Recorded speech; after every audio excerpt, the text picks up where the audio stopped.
broadcasting from the Bitcoin bunker 6 blocks below.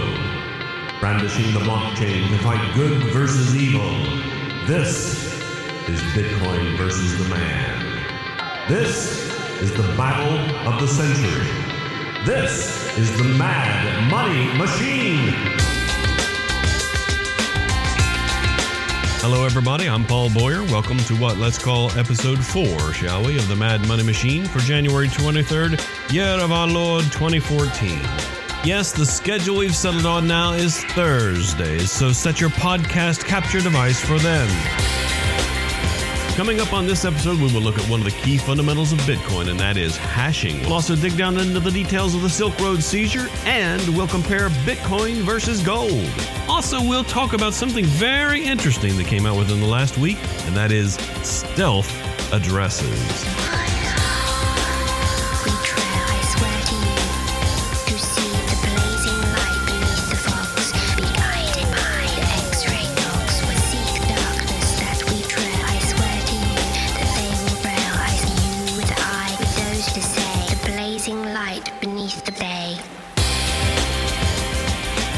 Bitcoin and Zerocoin go into the same bar they always go to. Bitcoin says, I'll have the usual. Bartender pours in his beer. Zerocoin says, I'll have the usual too. Bartender says, who are you? Bitcoin and Mastercoin walk into a bar. Bitcoin orders a beer. Mastercoin hops onto Bitcoin's back and starts organizing the bar into wine, spirits, beers, and sodas. Bitcoin turns and walks out of the bar with Mastercoin still on his back. Mastercoin says, hey, where are you going? Bitcoin says, I'm going home to my garage.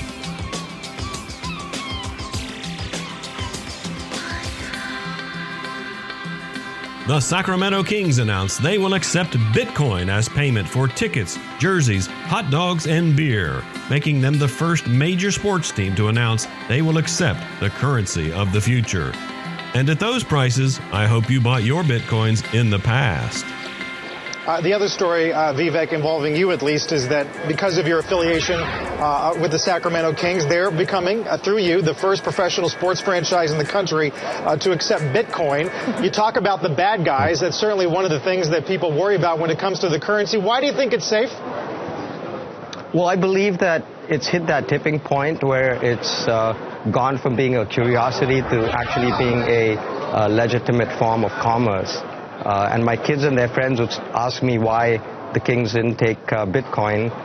We pride ourselves on being the first franchise of the 21st century. We want to be cashless, we want to be ticketless, we want to be frictionless, and Bitcoin facilitates all of that. And you know, I also read where, unlike the owner of Overstock.com, the owner of the Sacramento Kings is saying that he would be willing to keep some of the payments to him in Bitcoin as Bitcoin instead of immediately converting it all into cash. Let's turn now to the shocking headlines. Jim Cramer, the noted CNBC stock market guru, was asked, what do you think about Bitcoin? My name is Matt. What do you think about Bitcoin? Do you think it's a good investment? No, I don't. Okay. I think that the government's going to get smart and outlaw it, okay? So you have to be very careful. Oh, right. When do you think that's going to be? Don't know, but they're going to get wise, believe me. Okay. Well, you know, Jimmy Cramer has a number of friends in the big banks, Goldman Sachs among them. And while a banker might not say something in public like the government's going to get smart and outlaw Bitcoin, I bet the banks have talked to Jim Cramer in private and said, we think the government's going to get smart and outlaw Bitcoin. Just like in Indonesia, where the deputy governor there said that using Bitcoin breaks a number of the country's laws. He urged Indonesians to be cautious when dealing with payments in general. Ronald Was, the deputy governor there, said using Bitcoin in Indonesia contravened rules set out by Bank Indonesia, information and electronic transaction laws, and currency laws. Bank of Canada spokesperson Alexandre de Longchamp indicated over the weekend that only Canadian banknotes and coins are considered as legal tender. It doesn't consider Bitcoin as a legal tender, but that doesn't mean that Canadian government doesn't see its potential. For now, Canadians can use Bitcoin to pay for online goods, but not for paying taxes. Businesses will not be required to accept it as a form of payment. And Israel is taking a wait-and-see approach to see what other countries are going to do about Bitcoin before they make any decision. In Finland, the head of oversight at the Bank of Finland in Helsinki said considering the definition of an official currency as set out in law, Bitcoin is not that. It's also not a payment instrument because the law stipulates that a payment instrument must have an issuer responsible for its operation. At this stage, Bitcoin is more comparable to a commodity.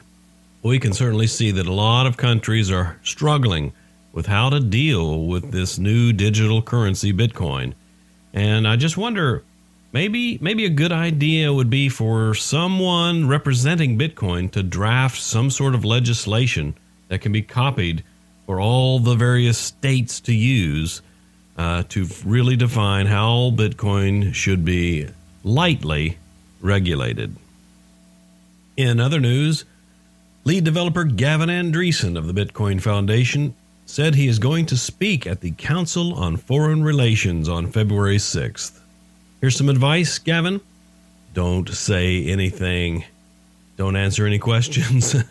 Don't give them any information. Don't tell them what it's all about. And please, we hope you come back the same person. Also, eBay announced that it will allow the sale of digital currencies on its website in a special category beginning in February.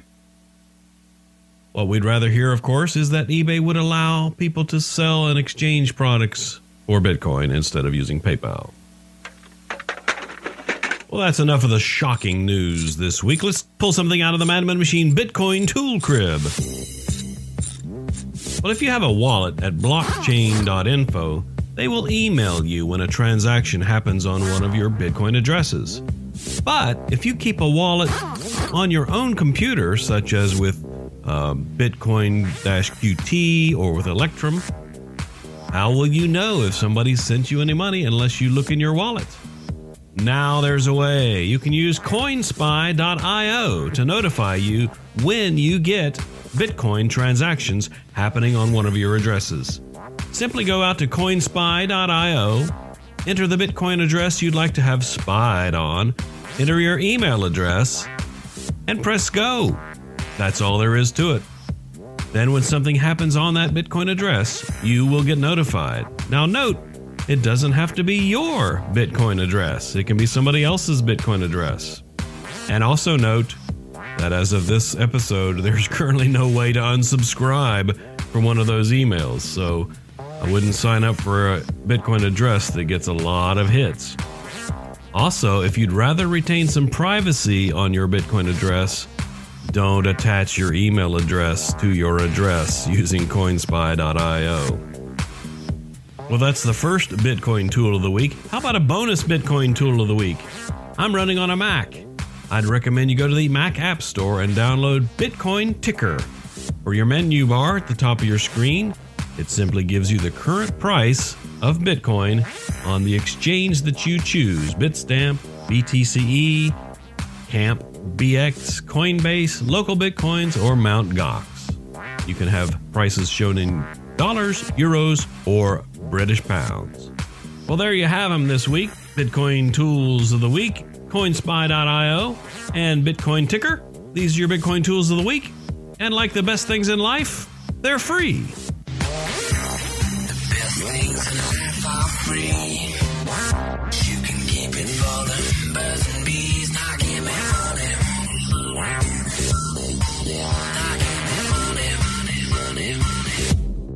That's what I want.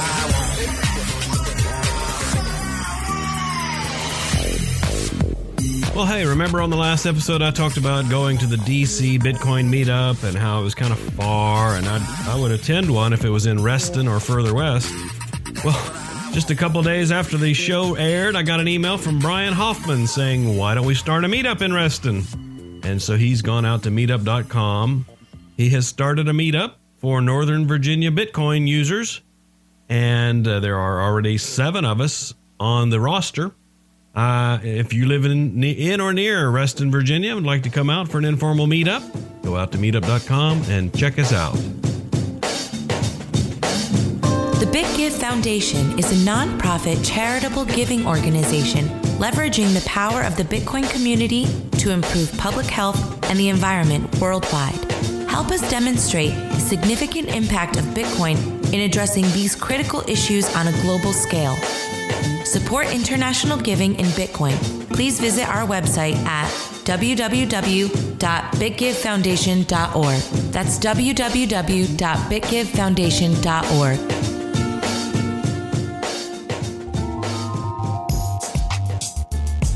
Hi, listener.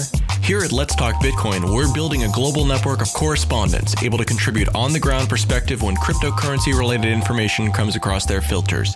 If you'd like to join our global conversation, send an email with your name and geographic or cultural niche to apply@letstalkbitcoin.com. Just like Bitcoin, the only barrier to entry is your time and good work. Thanks for listening. In altcoin news, we don't have the Kanye West coin anymore. We don't have the Katy Perry coin yet, but we do have the Ron Paul coin, and he was asked about this on CNBC. Is the Ron Paul coin your idea? No, that's somebody else created that. You know, during the presidential campaign, some would make coins out of silver and gold, but this is a new one, and no, I don't have anything to do with this, so it's fascinating to me. Do you support it, though? Do you support these alternative or cryptocurrencies?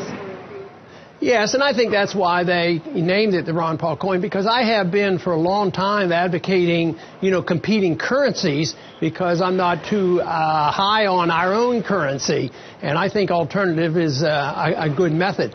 We're supposed to have a government that's supposed to protect our privacy, and yet we have to have private sources learning how to overcome the invasion of our privacy. Same thing in money. The government's supposed to give us honest money and prevent counterfeiting and penalize any government official that would counterfeit or anybody else.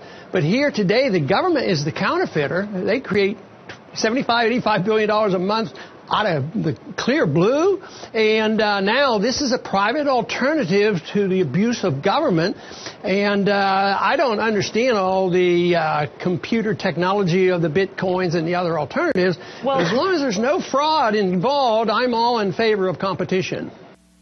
Well, let me explain the technical details of the Ron Paul coin, but first I want to mention, if the government creates $85 billion a month, that's about $1 trillion a year.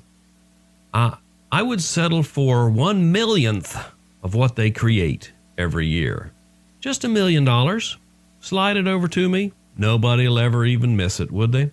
Well, here are the technical details of the Ron Paul coin. There will be a total of 2.1 million coins in supply. That's 1/10 the amount of Bitcoin. Of course, Litecoin is 82 million total coins. They say that it's script base off the latest 0.8.6.1 Litecoin source code, therefore somewhat ASIC resistant. There is 1 coin per block for the first 4 years, and that cuts in half every 4 years thereafter. And they're targeting 2 minutes per block difficulty time, and that retargets every day. And they say that there's 0 pre-mining on that coin. Of course, the early adopters are the ones that are mining the coin. They claim it's not a pump and dump coin. It wasn't pre-mined. It's too rare to pump, and you'd be silly to dump it for that same reason. But let's hear her ask Ron Paul another question. You know it's bound to be good. Well, I understand if you're not happy with the U.S. dollar, but to say that something like a Bitcoin, which is predicated on a completely different system that itself has no backing by, for example, a taxing authority, is somehow a better way to distribute money or to sort of run an economy, I find a little bit hard to believe. See, I told you it was going to be a good question. In order to be a good currency, it has to be backed by a taxing authority. Well, I'm not buying Bitcoin or any of the coins because I think your concerns are justified. Oh, come on, Ron. Now, you may not own Ron Paul coin, but at least get yourself some Bitcoin. The best way to understand something is to own a little bit of it. And I think you'd appreciate learning about Bitcoin. But we conclude the clip with his opinion about the dollar itself. I just don't think the dollar is going to last. I don't think any fiat currency lasts forever. They all self-destruct. Right. And right now the world is engulfed with fiat currency. They're all paper currencies. That's one of the other reasons why the dollar holds up is what are you competing against? The euro and the yen? I mean, the competition out there isn't any good. But if you look at what the Fed has done to the dollar, look at what gold did from the time the Fed took over the dollar. It was $20 an ounce. now is, $1,200 an ounce. So that's the long-term devaluation and destruction of currency that's going on. It's very, very dangerous. And gold's actually something I've been wanting to mention on the Mad Money Machine show. In the past year, gold was down about 25-30%. And, over the previous 10 years, gold was certainly up every year.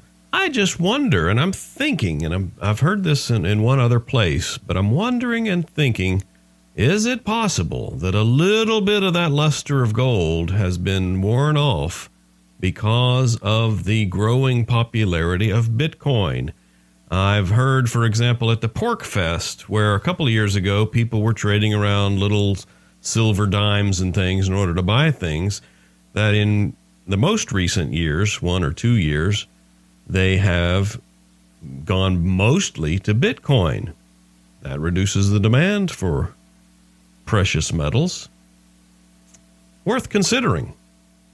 And Jeffrey Tucker of Liberty.me and publisher of Laissez-Faire Books and also speaker at several Bitcoin conferences, he was on Let's Talk Bitcoin about 5 months ago, episode 28 to be exact, and he was talking about the relationship between Bitcoin and gold. And since we last talked, I've had the growing realization that it might already be the case that Bitcoin has emerged as one of, if not the premier global safe haven asset. We don't know that for sure, but we'll find out very quickly in the next currency crisis. We could see the movement to Bitcoin dramatically increase and see another huge run-up in price as people flee government currencies into Bitcoin. Traditionally, this role has been assumed by precious metals, right? People, get into the futures markets and start buying gold. They start buying physical gold. They start investing in mining stocks, all these things. But the problem with gold relative to Bitcoin is its illiquidity as compared with Bitcoin. I mean, Bitcoin is also a payment system, so the asset you hold becomes tradable instantly and globally. You can't say that about gold. So it's very possible that Bitcoin is in the process of displacing precious metals as the kind of safe haven asset in the face of monetary collapse and upheaval. And check out this dude I found on YouTube. Hello, this is James D'Angelo, and welcome to the Bitcoin Minute. With the Forbes Online article this week interviewing Rob McEwen, once again we are given a glimpse at Bitcoin's potential to unseat gold. The billionaire head of McEwen Mining and previous owner of Goldcorp conceded that it's a mistake to write off Bitcoin as a bubble or fad. And industry insider Naval Ravikant Evangelist goes further, saying that all the things that gold does, Bitcoin does better, leading others to the conclusion that Bitcoin is gold on steroids. Indeed, gold, the ancient currency, was once prized for how easy it is to recognize and transport and how difficult it is to counterfeit.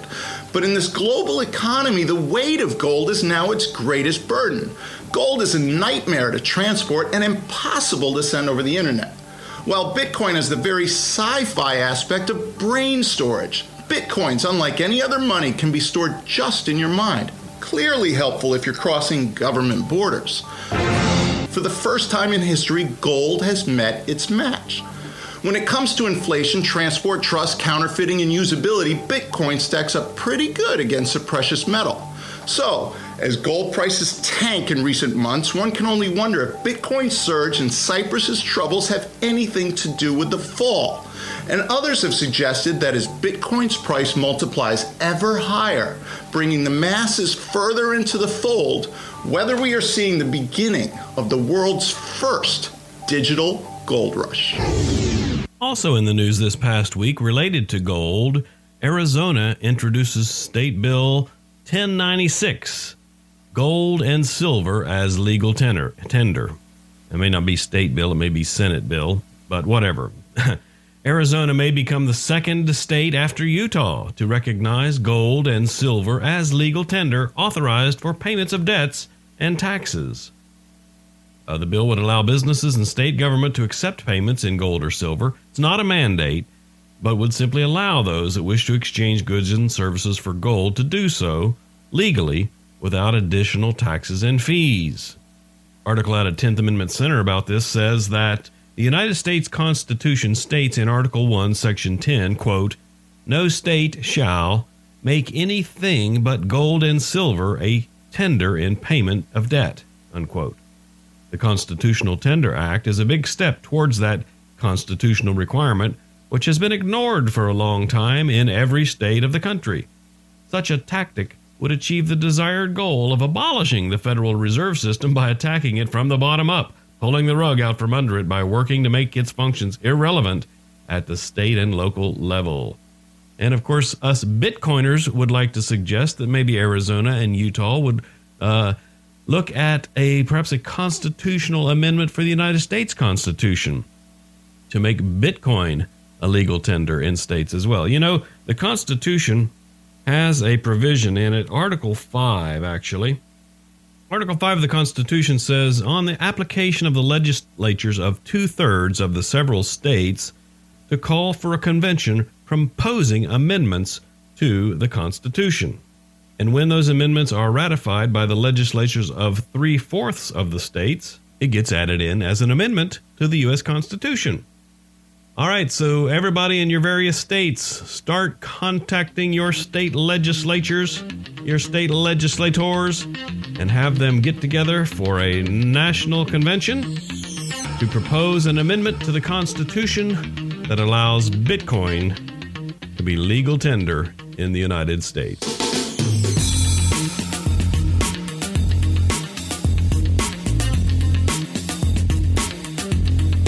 The Mad Money Machine is proud to be sponsored by Gyft.com, Gyft. Why? Because you can spend your Bitcoin on gift cards and get great savings. Newly announced on Gyft.com, Kohl's gift cards. I personally have used Gyft.com for purchases from Amazon, Fandango, Target. Yeah, Target was a good idea. Amazon, anytime you go to Amazon and buy something, why in the world would you not go to Gyft.com and buy a gift card, apply it to your Amazon purchase, and then get the 3% gift points back at Gyft.com that you can use to purchase new gift cards? And who says Amazon doesn't accept Bitcoin? Sure they do if you use Gyft.com, Gyft.com. Why? Because it's a Mad Money Machine recommended pick. Gyft.com. And tell your non-Bitcoin friends they also accept credit card and PayPal.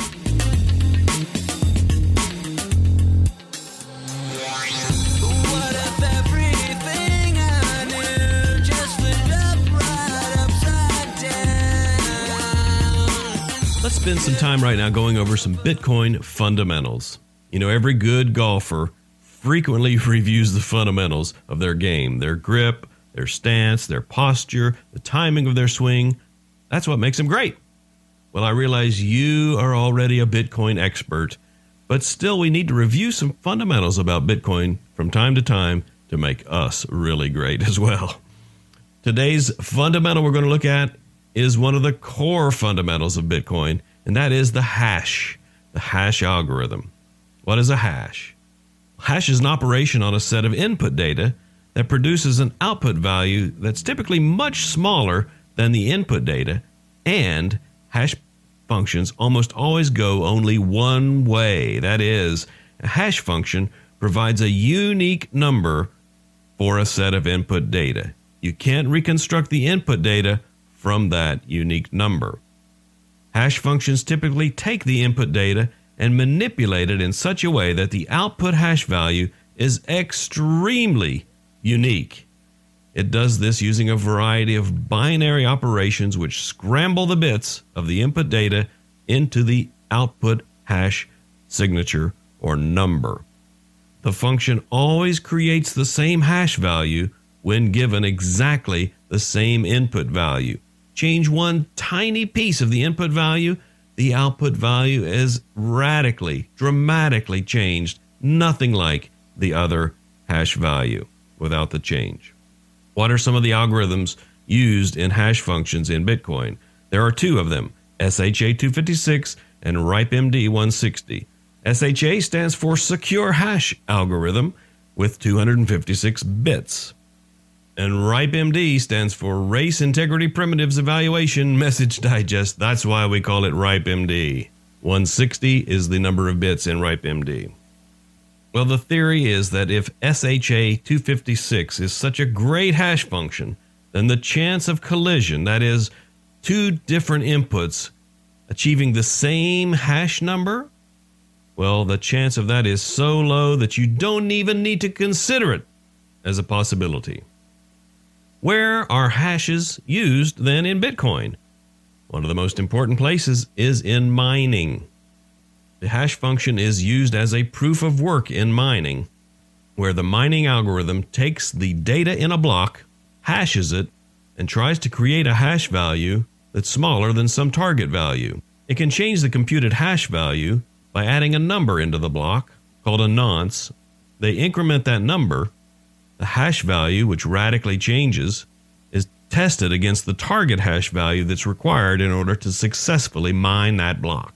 So if you find the nonce that gives you a hash lower than some target value, you win the mining block reward. Hashes are also used to indicate the block identifier, and hashes are used in a transaction to identify the input of each transaction. And a fourth place that hashes are used in Bitcoin are in creating the actual Bitcoin address. This is the address you give out to other people to receive Bitcoins. So how are these Bitcoin addresses created? First, you create a public and private key pair. Then you hash that public key with SHA-256. You take the resulting hash and you hash it again with RIPE MD160. So this second hash creates a smaller value as output, a little bit easier to deal with. We typically add a version number out front of that resulting second hash, typically 00. Now we keep this number as our Bitcoin address, as part of our Bitcoin address, but we create a checksum. And the way we create a checksum is we hash that Bitcoin address again with SHA-256, and then we hash that again with SHA-256, and we take the first 4 bytes of that and append it to what we generated as our Bitcoin address. We're not done quite yet. We take the resulting hexadecimal value, which is base 16, and we convert that into a base 58 number to make the whole thing fewer characters. And of course, you know the difference between base 16 and base 58, right? Base 16 goes 0 through 9 and A through F, whereas base 58 actually goes 1 through 9 and then uppercase letters of the alphabet with the exception of I and O, and then lowercase letters of the alphabet with the exception of L. We exclude these 0, O, I, and L characters to avoid confusion and enhance readability. That result then is your Bitcoin address. And that's where hashing is used in Bitcoin. Now you've reviewed some fundamentals. Step up to the ball and swing. This one cutting up the right-hand side, going at the bunker. And gets a nice kick out into the fairway. It's good now. Yeah. You've heard of The Onion, right? The comedy news source of things on the internet. Well, here's a video that I just saw from The Onion on 5 reasons why Bitcoin is the most dangerous currency in the world. Bitcoin are highly volatile. They can gain hundreds of dollars one day and then plummet by as much as 50% the next. Plus, analysts worry that the gains and falls in Bitcoin value represent a bubble pattern.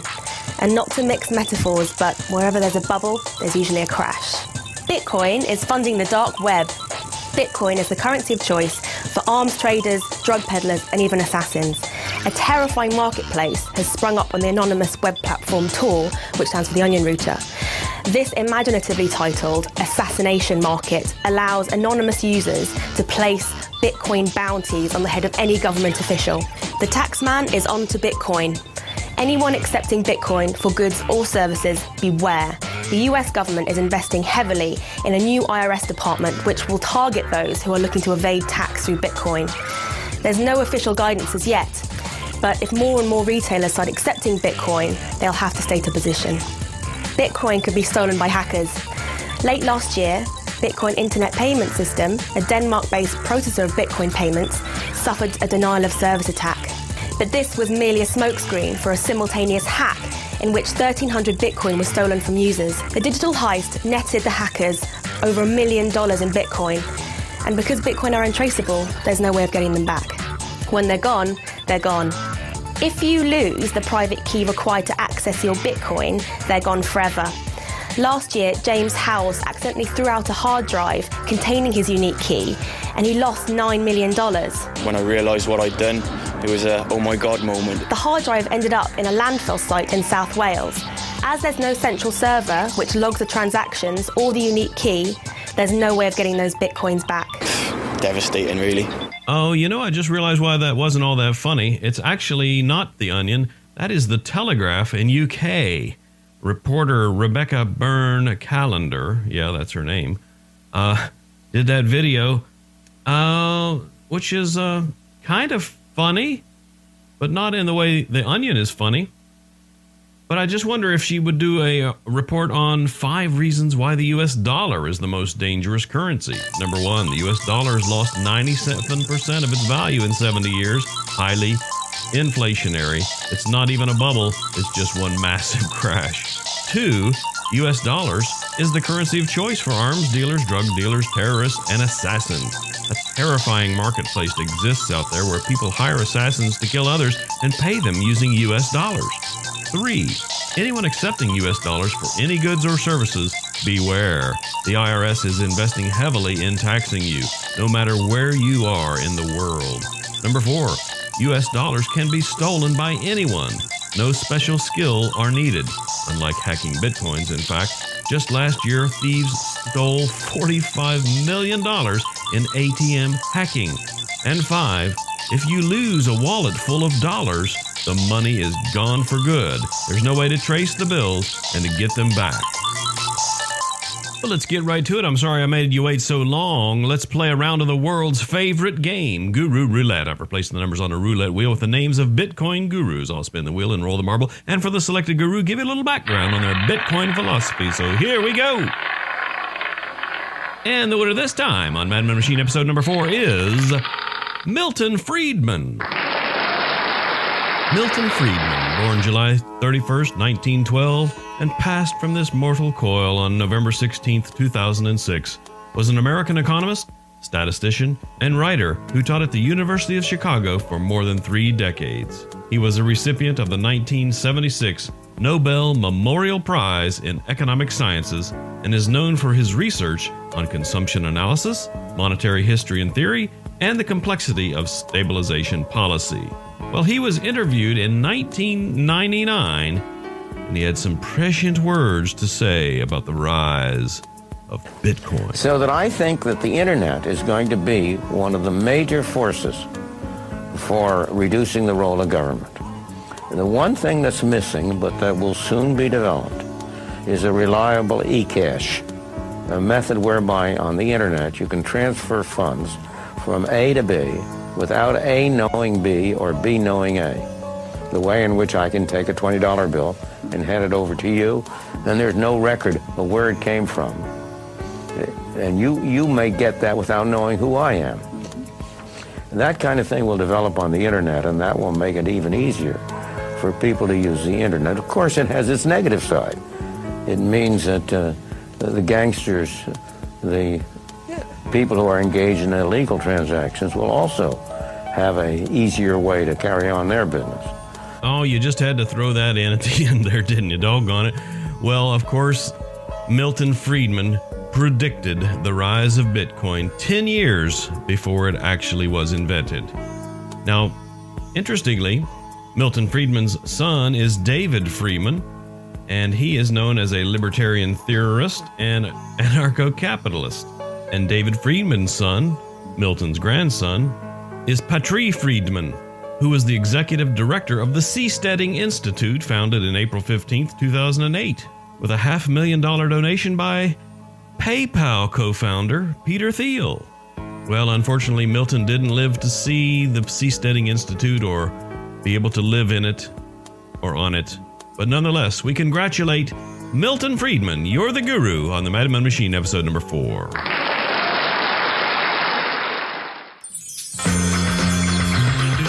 Let's keep that sitar vibe going now as we talk about the Silk Road Bust. October 1st, 2013, FBI raids a San Francisco public library, arrests Ross William Ulbricht, also known as Dread Pirate Roberts, or DPR. They articulate the arrest in such a way as to make sure that he doesn't have the ability to close the lid on his laptop for fear that closing it might encrypt the hard drive and all of the contents thereon. Getting access to that laptop allowed the FBI to do two things. One, seize all of the bitcoins found on the Silk Road servers. Silk Road, of course, being the online market for all things illegal. They confiscated 29,655 bitcoins and transferred them to their own Bitcoin address, starting with 1F1TA and ending in 4XQX. The second thing they did was confiscate bitcoins owned by Ross William Ulbricht on his own laptop, 144,336 bitcoins. 25 days after his arrest, they transferred them all to a single Bitcoin address, starting with 1FFMB and ending with PAPH. Present value about $116 million, or 0.93% of all Bitcoins. How did they get all of the Bitcoins out of his wallet and into their Bitcoin address? I can think of 4 ways. 1, his wallet was unencrypted. Or if it was encrypted, then 2, he told them the password. Or 3, they found the password. Or 4, they cracked the password. Over the course of about 3 hours on October 25th, they performed 445 transactions, each of the amount 324 bitcoins, which perhaps not coincidentally spells FBI on a telephone keypad.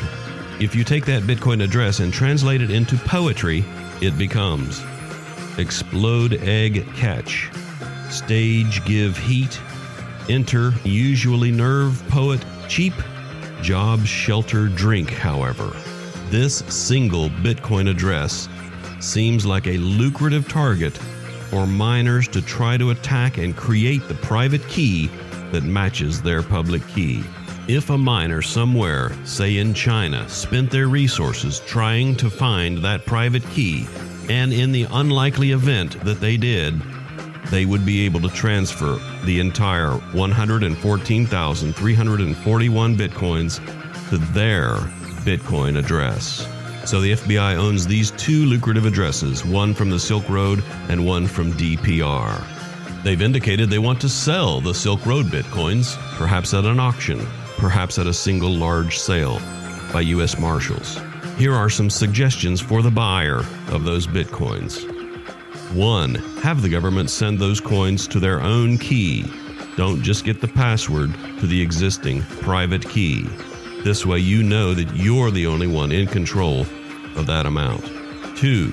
Don't accept it in the form of a paper wallet for the same reason. 3. Split the total amount into multiple wallets and addresses in order to provide security and redundancy for that large amount of value. And 4. Have the government test a small amount sent to each new address first to make sure you receive it. What would happen to the price of Bitcoin if the government decided just to sell them on the open market? If they flood the market with market orders, the Bitcoin price would spiral downward for a short amount of time, as buyers snap up Bitcoin at whatever price they're offering. Or if the government uses a limit order, Bitcoin will stay at that price until all orders have been transacted. If they sell all of the Bitcoins to one person, however, the market price will be unaffected. Stay tuned to the Mad Money Machine. We will keep you updated on the exploding egg Bitcoin address.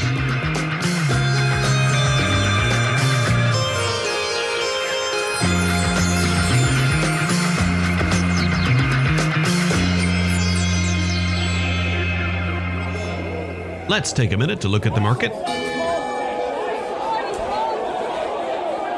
Prices from Mt. Gox and stats from blockchain.info. We're looking at a price of about 96 cents per millibitcoin. There are 12.25 million bitcoins in circulation with a market cap of $11.76 billion. Average time between blocks, 7 3/4 minutes. The reward fee per block is about $24,000, and the transaction fees per block right now at about $71. The hash rate is up about 15% over this time last week, and the total number of transactions per day around 66,000. That's your Mad Money Machine Market Minute. I'd like to briefly look at something now that just came to light within the last couple of weeks, and that is stealth addresses. So you know how when you publish your Bitcoin address to accept donations, such as the Mad Money Machine does at madmoneymachine.com, by the way, or you hold up a QR code on TV and people send you Bitcoins through that, or you have a sign in the front of your shop saying Bitcoin accepted here, what's the first thing you do? I know you, the expert Bitcoin user, does this the first time you see one of these publicly displayed Bitcoin addresses. I know you do it. I know you do it. Don't deny it. You snap the picture of that QR code, you scan that QR code, and you look up how much is in that address out at blockchain.info, don't you? Yes, you do. Don't deny it. So, stealth addresses is a technology that would foil your ability to do that. Someone could publish a QR code, or someone could publish a stealth address, and no one can look up the value that's been sent to that address at blockchain.info. Here's how it works. Peter Todd, on January 6th, wrote an abstract about this out at Bitcoin Development on sourceforge.net. He described a stealth address as a new type of Bitcoin address and related script pub key transaction generation scheme that allows payees to publish a single fixed address that payors can send funds efficiently, privately, reliably, and non-interactively. Payers do not learn what other payments have been made to the stealth address, and third parties like you learn nothing at all. Both are subject to an adjustable anonymity set. How does it work? You, as the recipient, generate a new stealth key pair that gives you a secret key and also a new stealth address. You give out this stealth address to anyone, anywhere to use. The sender then, when they get your stealth address, in order to send you Bitcoin, they use your stealth address and compute two things, a nonce and a Bitcoin address. They send the funds to this newly created Bitcoin address, and they send the nonce somehow to you, either in the blockchain or through an email or some public notification place. Now, you as the recipient, you take your secret key combined with that nonce, and that generates the Bitcoin address, along with the private key that you need to access the funds in that address. You import that newly private key into your wallet. You can now spend the Bitcoins that the sender sent to you on that newly created Bitcoin address. Any number of senders can send you Bitcoin on that stealth address.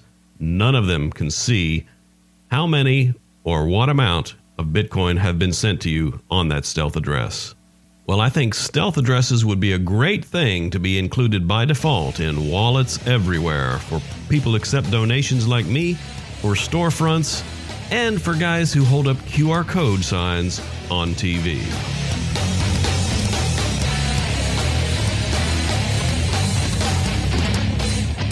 Well, that'll probably do it for this week's episode of the Mad Money Machine, episode 4 for January 23rd, 2014.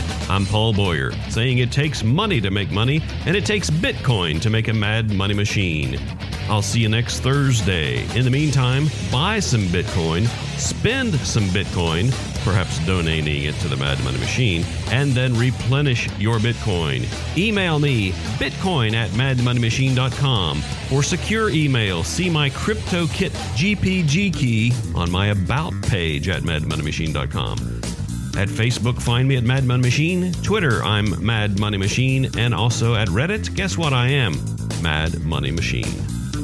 Thank you so much for listening. See you next Thursday.